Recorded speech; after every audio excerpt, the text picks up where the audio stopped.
चलिए अब आपको सभी को लेकर चलते हैं उत्तर प्रदेश के कुशीनगर की ओर, जहां मुख्यमंत्री योगी आदित्यनाथ की ओर से विकास परियोजना का लोकार्पण किया जा रहा है। क्या कुछ कह रहे हैं आप सुनिए। अध्यक्ष श्रीमती सावित्री जायसवाल जी, पूर्व केंद्रीय मंत्री और राज्यसभा के माननीय सांसद श्री आरपीएन सिंह जी, कुशीनगर के लोकप्रिय सांसद श्री विजय दुबे जी,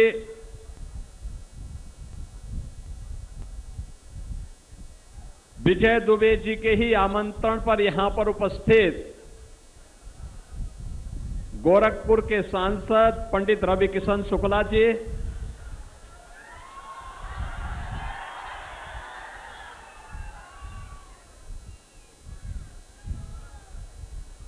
इस क्षेत्र के लोकप्रिय विधायक श्री पीएन पाठक जी, हमारे विधायक हाटा श्री मोहन वर्मा जी, विधायक रामकोला श्री विनय प्रकाश गौड़ जी,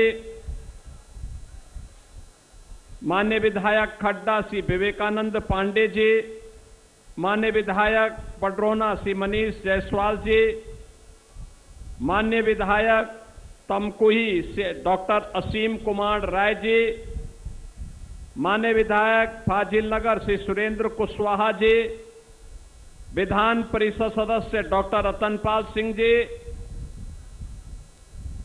उत्तर प्रदेश गौ सेवा आयोग के अध्यक्ष वयोवृद्ध नेता Shri Atul Singh ji, chairman UP agro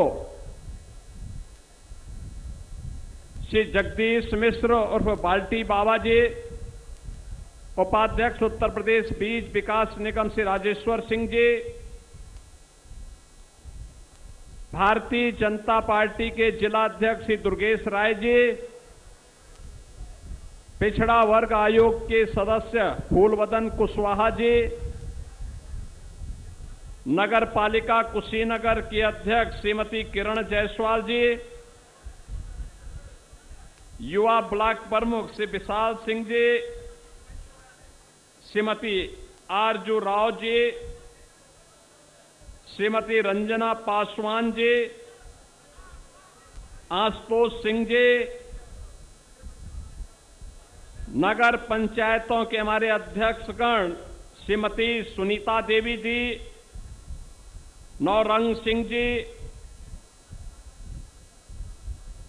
राजनीतिक कश्यप जी, सुशीला खेतान जी, आज के इस कार्यक्रम में उपस्थित भारतीय जनता पार्टी के हमारे सभी पदाधिकारीगण, उपस्थित कुशीनगर जनपद के हमारे सभी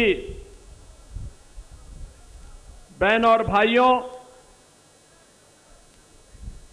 मुझे मंच पर कुछ देर पहले आजीवन विचारधारा के लिए समर्पित दो वरिष्ठ कार्यकर्ताओं को श्री राम विलास भगत जी और श्री राम प्रवेश साहनी जी को सम्मानित करने का अवसर प्राप्त हुआ। 100 वर्ष की उम्र से भी अधिक समय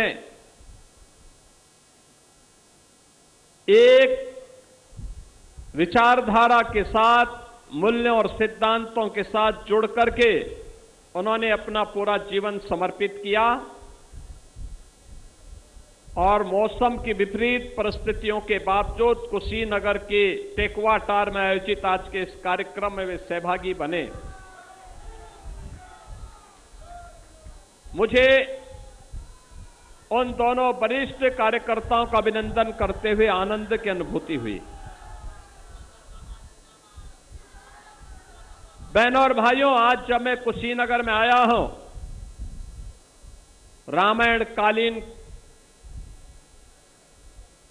कुशीनगर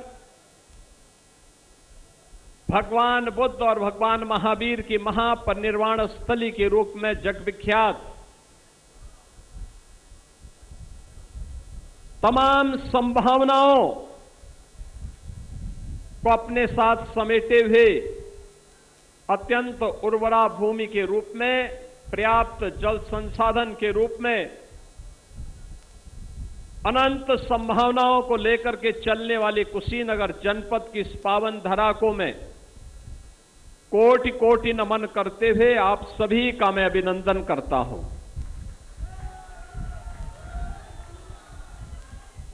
बहन और भाइयों, कुशीनगर में संभावना पहले भी थी, लेकिन उन संभावनाओं को आगे बढ़ाने के लिए जो प्रयास होने चाहिए थे,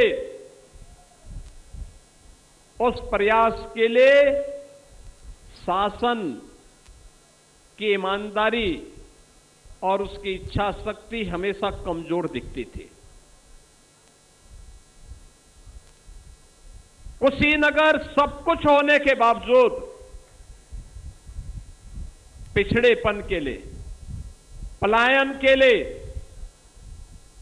बीमारी के लिए,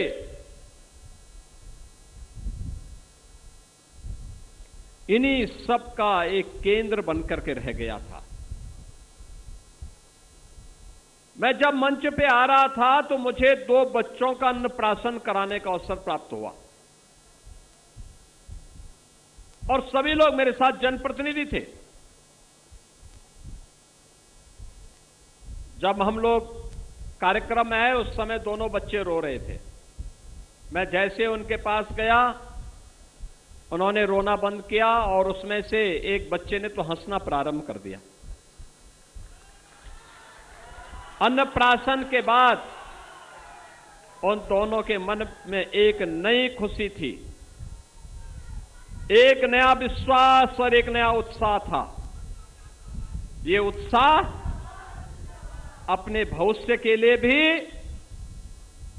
और देश के लिए भी उनके मन में, जो भारत के भविष्य को स्वयं बनाने के लिए आज जन्म लिए हैं, उन बच्चों को देख करके मुझे बहुत आनंद की अनुभूति हो रही थी। जब वो हंस रहे थे, पहली बार अन्न ग्रहण किया और एक बच्चा तो मेरी गोद में आया, उसके बाद फिर वह अपनी मां के पास भी नहीं जा रहा था। तो ये सभी जनप्रतिनिधि और पदाधिकारी देख के हंसने लग गए कि देखो, मैंने कहा देखो, उसे वह आश्वस्त है इस बात को लेकर के कि डबल इंजन की भारतीय जनता पार्टी की सरकार ने उसके भविष्य को सुरक्षित किया है और भविष्य उसका सुरक्षित हुआ है। हमारा आज का बचपन सुरक्षित होगा तो देश का भविष्य सुरक्षित होगा। बहन और भाइयों, यही सीजन हुआ करता था। इंसेफ्लाइटिस से हजारों की संख्या में मासूम बच्चे तड़पते थे। लखनऊ में बैठी हुई सरकार की कानों में जूं नहीं रेंगता था, कोई संवेदना नहीं थी। उन बच्चों के लिए इनके मन में कोई संवेदना नहीं थी। याद करिए, यही कुशीनगर है। सबसे ज्यादा इंसेफ्लाइटिस से पीड़ित बच्चे कुशीनगर के जाते थे और बीआरडी मेडिकल कॉलेज में उनको जाकर के उपचार के लिए मजबूर होना पड़ता था। बेड नहीं थे, उपचार की व्यवस्था नहीं थी, कुशीनगर में कोई सुविधा नहीं हुआ करती थी। एक पक्ष उन मासूम बच्चों का है और दूसरा पक्ष है मुसहर जाति से जुड़े हुए लोगों का। याद करिए, गरीबों के बारे में चिल्ला चिल्ला करके कहने वाले लोग 4-4 बार प्रदेश में उन्हें सरा शासन में रहने का अवसर प्राप्त हुआ, लेकिन मुसहर जाति के लोगों को मकान नहीं दे पाए, मुसहरों को जमीन का पट्टा नहीं दे पाए, मुसहर जाति के लोगों को कोई सुविधा नहीं दे पाए, उज्ज्वला योजना का रसोई गैस का कनेक्शन नहीं दे पाए, आयुष्मान भारत की सुविधा का लाभ भी नहीं दे पाए। बहनों और भाइयों, ये लोग जो भाषण करते हैं, ये लोग जो घोषणाएं करते हैं, इनकी हकीकत देखो। जब ये सत्ता में थे तब इन्होंने क्या किया। भूख से मुसर जाति के लोग तड़प करके मरते थे, कोई पुरसा हाल नहीं। गरीबों के घर में राशन कार्ड नहीं था, कोई पूछने वाला नहीं था। मासूम बच्चे इंसेफ्लाइटिस और अन्य विषाणु जनित बीमारियों की चपेट में आते थे, कोई पूछने वाला नहीं था। उपचार का उत्तम व्यवस्था नहीं था, कोई पूछने वाला नहीं था। उच्च शिक्षा का महत्वपूर्ण केंद्र होना चाहिए था, कोई पूछने वाला नहीं था। सड़कें अच्छी नहीं थी। बहनों और भाइयों, ये कहानी तो केवल कुशीनगर की है। आज जब मैं कुशीनगर में आता हूं, इन मासूम बच्चों को देखता हूं और वे बच्चे जब मेरे सामने आकर के खिलखिला के हंसते हैं, मुझे लगता है कि चलो, जीवन की एक सार्थकता है। इन मासूम बच्चों को हम लोगों ने उज्जवल भविष्य दिया है, सुरक्षित भविष्य दिया है, और यह जीवन में एक सार्थकता भी है। और मैं अपने साथ के जनप्रतिनिधियों को यही कह रहा था कि बच्चा पहले रो रहा था, हम लोग गए, चुप हुआ, फिर हम लोगों को देख करके हंसने लग गया। 6 माह का बच्चा, 6 माह का बच्चा हम लोगों को देख के पहले शांत हुआ, फिर हंसने लग गया, क्योंकि उसे अपने आगे के भविष्य के बारे में आश्वस्त है कि मोदी जी के